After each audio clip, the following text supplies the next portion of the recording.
Games 101, and today we're going to talk about E-Demon, directed by Jeremy Wetcher and starring Julia Kelly, John Anthony Williams and Christoph Dafseos.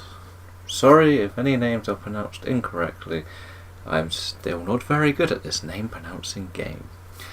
The story here follows four former college friends who have an annual, I want to say weekly or monthly Skype-ish, it's not called Skype, webcam conversation where they just catch up on lives.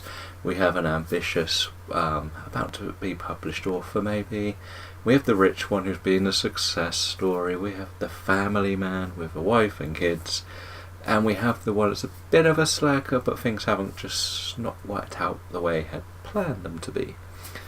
And during their calls, they end up playing these things called freakouts, which are glorified pranks from back in their college days, to see if they could get each other and prove that they're the best.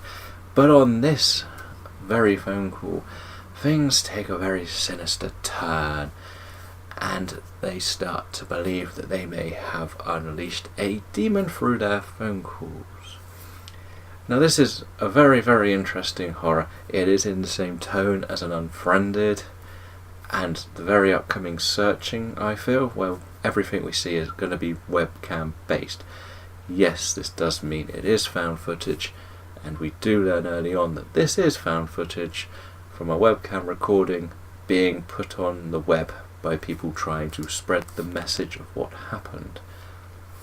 Now this is something that's really interesting. So we have to get to Darren's ups.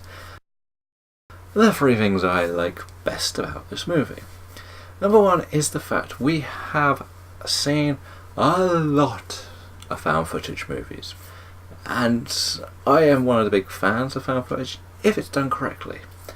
This one is done correctly, yes. And the main reason why I say this is because when you see the opening sequence, we have a blurred out face telling us that this is found. This is the story of 4 incidents which happened around America on the same night that have no real connection but are connected. And he's trying, or it's going to be it looked like a bloke, is trying to spread the warning of what's happening. And that's what found footage needs to be. It is something bad has happened, it has been recorded, use it as a warning. Excellent use of found footage. Second one is, I want to just praise like the final 45 minutes of just being non-stop. You think something's happening and then it just goes that way, then it goes this way, and you just don't know where to think. Well, it can be a weakness at the beginning. The end part of this movie is just edgy seat stuff. And one of the cleverest things about this movie has got to be the end credits. Like, it's not a spoiler, it's the actual credits themselves. You're watching them and they playing out like an error code virus type thing on your computer or on your TV, and that is just how you would see them if this was a webcam message you would watch that you could have potentially been hacked through. And it's brilliant. I really enjoyed that. I haven't seen many really original end credits for a long time. It took me a while to realise it was end credits and not just a bit more of the movie, and that made you want to stay and watch more. But that's the 3 ups. Now the 3 downs. This one's a bit of a harsh one because there isn't much I don't like about this movie, but I will say I feel like it is slightly slow to start with because we're having a lot of, is this a prank, is this, and it's just a bit repetitive as like what's going on. I understand that they prank each other, so they are always going to be a bit suspicious, and that makes perfect sense. We didn't need some of them, and it's sometimes just like overkill. Secondly is I felt one of the characters kind of just vanished, and I won't say who or what, we didn't see what happened to them. Like, we understand what happened to X and X, shall we say, but this one just vanished and a bit of a empty gap onto what happened to them. And the third and final one is going to be very hard to pick. As you can tell, I'm delaying while I'm considering what I should make it, and I'm going to say I didn't like it While I did like a lot of the end, there is one aspect of the found footage which is why found footage gets a lot of criticism, and I didn't like the fact that we left the house for a while. We didn't need to do that. Stay in the house. It made it better, made it more interesting, more intimately horrific for what was happening. But they're nitpick ones.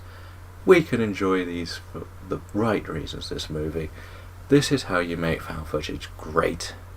This is how you bring it to the modern era, because you have to have people with good chemistry to make a conversation for what is actually about an hour and a half believable.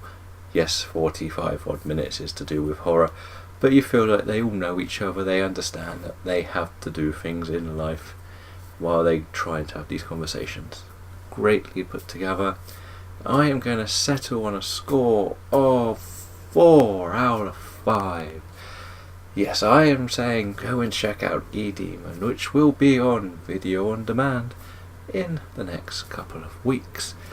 This is going to be one of the surprise packages, especially going into the fact that we've had 3 of these in about 6 weeks, because that's what we needed. 3 Skype, webcam, Skype, whatever we want to call it. This isn't Skype, it's webcam, phone call, horror genre. It seems to be a new genre.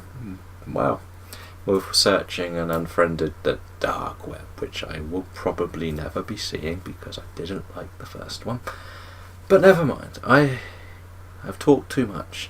I think you should go and see this movie, and when you do, let me know in the comments below what you thought. And until next time, I am gone.